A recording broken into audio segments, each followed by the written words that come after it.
He found a wounded German shepherd in the mud and made a promise that would change everything. Ethan was the kind of boy who never went unnoticed on the streets of Clearwater. At 9 years old, his curiosity was as big as the world, and his courage was often greater than it should be. The small town, known for its green hills and simple houses, had completely changed after the flood that came down from the valleys a few days ago. The waters invaded houses, streets, and memories. And since then, Clearwater seemed too silent, as if it were trying to remember who it was. Ethan's house was in a higher part of the city, and therefore it had escaped the most serious damage. But his friends, his school, and even his missing dog, Biscuit, were swept away by the current. His parents, busy helping local shelters, were rarely at home, and this made Ethan feel increasingly alone. He spent his days walking along muddy trails and destroyed alleys, looking for something that even he didn't know exactly what it was. Maybe he was trying to find Biscuit. Maybe he just wanted to feel like he could help too. It was on one of these walks, among the debris and branches washed away by the flood, that Ethan heard a faint sound, a groan. He followed the sound, until he found a fallen tree tangled among the rocks. Underneath her, with its wet body trembling and with its eyes blank, was a dog with fur stained with mud and blood. He had a broken rope around his neck and a clearly broken leg. The boy approached slowly. The dog didn't growl. He didn't even try to escape. He just looked at him as if he no longer expected anything from the world. Ethan knelt in the mud and spoke softly, "You're not going to die here, you hear me? I promise." With a piece of canvas found among the wreckage, he created an improvised stretcher and with effort began to drag the dog up the hill towards home. The light rain fell again, but Ethan didn't stop. That afternoon, between distant thunder and silence, an invisible bond was born. The promise made in the mud would unite these two in a way neither of them imagined, because what came next would put their lives at risk and reveal truths that not even adults dared to face. It took Ethan almost an hour to get to the highest part of the city, where his house stood amid cracked walls and loose tiles. His arms hurt and his hands were injured by the ropes of the makeshift stretcher. Even so, he kept whispering to the dog, "Just a little more, friend. We're getting there." When he finally crossed the crooked garage door, he shouted for his parents, but no one answered. They were still at the sorting center, helping volunteers. He settled the dog on the porch, using old towels and a blanket to cover him. Then, he ran to the bathroom and grabbed everything he could remember from the first aid videos: gauze, hydrogen peroxide, scissors. I didn't know if I was doing it right, but I did it with all the care in the world. When he finished, he sat next to the dog and, even exhausted, remained awake watching him. Called him Toby, without knowing why, perhaps because that name seemed strong but gentle. The next morning, as Ethan tried to feed Toby pieces of chicken, he heard heavy footsteps at the gate. It was Mr. Wallace, a neighbor known for his difficult temper and for always complaining about the neighborhood dogs. "That dog was on my property. I saw him rooting around in my shed. I don't want a sick animal around," he shouted, pointing aggressively. Ethan tried to explain that the dog was injured and that he just wanted to help him, but Wallace threatened to call city officials who were collecting stray animals for sanitary reasons. Toby, scared, growled weakly. Ethan stood in front of him, arms open, as if his body could be a shield.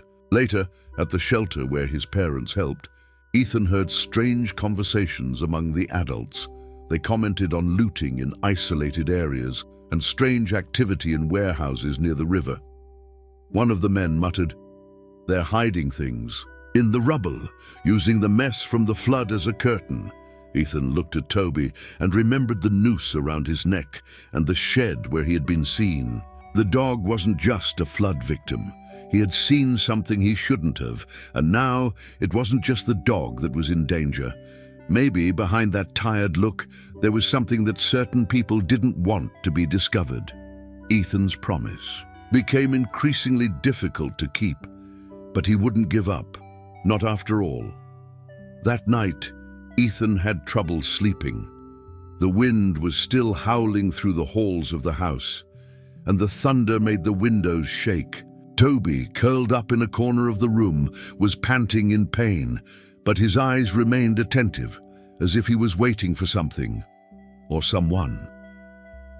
Around 3 in the morning, Ethan woke up to a muffled noise coming from the backyard, a metallic creak, hurried steps. He ran to the window and saw 2 hooded men looking at the bottom of the neighboring land, where there was an old abandoned warehouse covered by branches and mud. Toby growled, even weakly, and tried to get up. I was restless. Ethan held the dog and whispered, "You've seen these guys, haven't you?" The next morning, taking advantage of his parents being busy, Ethan went out with Toby attached to a rope tied to his belt. They walked slowly to the shed mentioned by Mr. Wallace. The door was broken with fresh mud marks. Inside, among old drums and broken boxes, Ethan found something that made his stomach turn: bags with crossed-out labels, barrels of chemicals, and boxes marked with government acronyms. It wasn't groceries. They were not donations. They were prohibited products. Toby stopped in front of a wooden box and began scratching frantically. Inside was an old camera with the viewfinder still working. When Ethan turned on the device, a recording appeared. Men unloading barrels and hiding weapons among donation bales. The image was clear, and one of the men was Mr. Wallace. Ethan understood immediately. Toby had gotten away with it. Maybe he was left to die because he saw too much. And now he had seen it too. On the way back, a black car drove slowly down the street with the windows down. One of the passengers looked straight at Ethan and smiled. It wasn't a friendly smile, it was a warning. When he arrived home, the gate was broken, Toby's blanket torn, and a sentence written in charcoal on the wall. Don't mess around. The game had changed. Now it wasn't just about protecting an injured dog, it was about surviving. And Ethan knew keeping that secret would be costly, but betraying his promise would cost him his soul. Ethan spent the night awake, locked, in his room with Toby by his side and the camera protected inside a school backpack. His parents didn't understand his concern. They just said that he was very shaken by the flood, but that wasn't it. He knew he was involved in something much bigger. Fear gnawed at him, but the image of the phrase "don't get involved" on the wall made his desire to act burn even stronger. He had already gotten involved. There was no turning back. The next morning, he decided to tell the truth to the only adult he trusted besides his parents, Donna Sonia, his former teacher. She lived in a house at the back of the flooded school and was known for being a little crazy, but also for listening without judging. When Ethan arrived at her house, with Toby limping alongside, Sonia frowned. "Are you in danger?" he asked directly.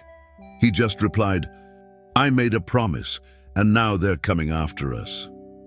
Calmly, she heard everything.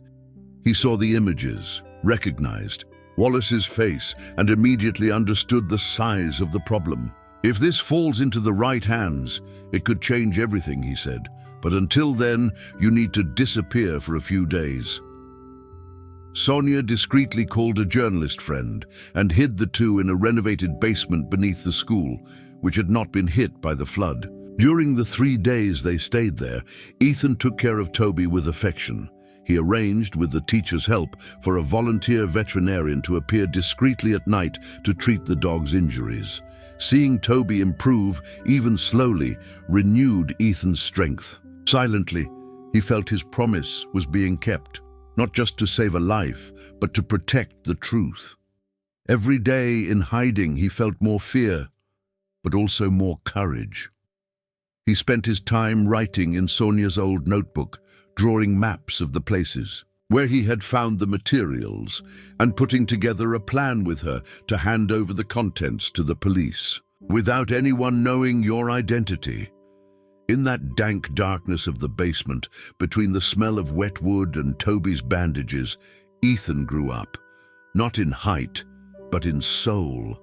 He discovered that being brave wasn't about not being afraid. It was about not being afraid. Do the right thing even if you are afraid. And when the time to act came, he was no longer just the boy who found an injured dog. This was someone with something to protect, and someone ready to fight for it. On the agreed night, Ethan and Sonia left their hiding place through the emergency exit of the flooded school. The journalist contacted a discreet man named Victor Noguera was waiting for them in a grey car parked near the old market. It was a simple plan.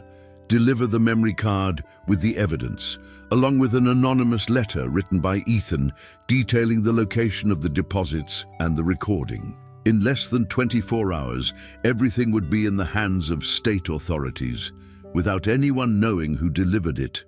But, like every good story, something went wrong. Just as Ethan crossed the street with Toby, a black car came around the corner with its headlights off. One of the men quickly came out and shouted, "We found you!" Victor tried to start the car, but was blocked. Sonia ran with Ethan down a narrow alley, while Toby, even though he was limping, jumped next to the boy, growling furiously. They both knew there was no more time for escape. They needed to hide or face it. At the dead end, Sonia handed the cell phone with the recordings to Ethan.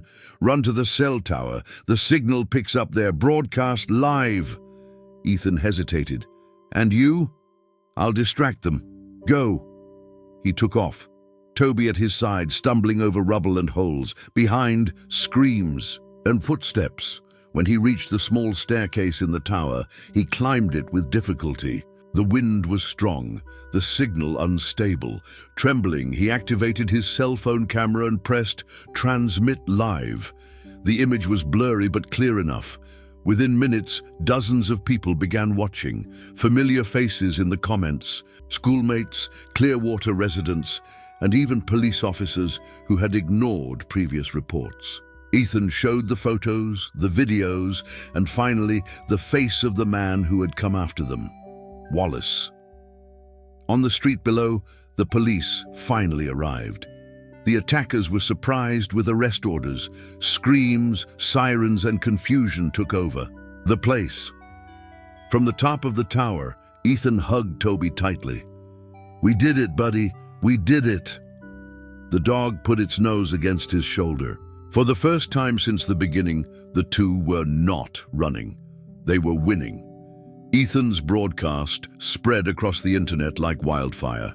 Within hours, the entire city knew what had happened in the shadow of the flood. The hidden barrels, the weapons among the donations, the faces of the men who profited from the tragedy. The repercussion was such that, the following day, state police vehicles, prosecutors, and media teams occupied Clearwater. Ethan's name was kept confidential, but the story of a brave boy and his lame dog made national headlines. Wallace and his accomplices were arrested. Several of those involved belonged to a corruption network that diverted emergency resources. The flooded school became an investigation center. Donna Sonia was recognized as the main whistleblower, but she never revealed that it all started with a boy who made a promise. At home, Ethan's parents finally understood what was happening. At first, they were furious, scared, thinking that their son had put himself at too much risk. But when they read the letter he had left before going to the tower, a simple letter with direct words, they realized that their son was no longer just a curious child. He was someone with values, courage, and a sense of justice that many adults were still searching for. Toby underwent further surgery at a specialized clinic. The wounds healed, and although his right paw still dragged a little when he walked, he seemed stronger every day. On the streets, neighbors greeted Ethan with wide smiles and looks of admiration. The boy, however, remained the same, quiet, kind, and always with Toby by his side. The old balcony became their new corner. Ethan built a small house for the dog there, decorated with colorful paint and a handmade sign, "Here lives a hero."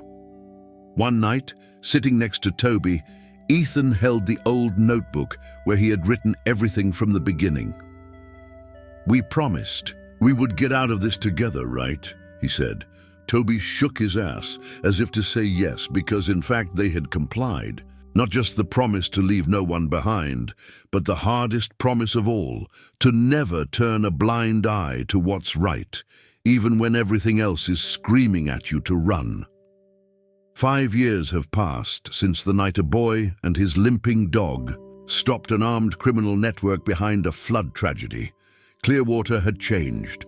The mud marks gave way to revitalized streets, rebuilt schools, and a new square in the city center, named Promise Square, with a simple sculpture, the silhouette of a boy kneeling next to a dog, looking at the horizon. Ethan was now 14 years old. He was still curious, but his eyes carried a calm that couldn't be learned from books. He grew up with Toby by his side, walking with a little shuffle, but with the same dignity as always. Every day, they returned, together to the square, where children played and where every now and then someone stopped to say, "You're the boy in the story, aren't you?" He just smiled. He never sought fame. His motivation was always different. Keep a promise. At school, Ethan started writing short stories, created a student newspaper called Between Trails and Llamas, where he published stories about courage, friendship, and forgotten truths. His teachers realized that he didn't just write, he inspired. He received an invitation to participate in a national essay competition on citizenship, one with a text called What My Dog Taught Me.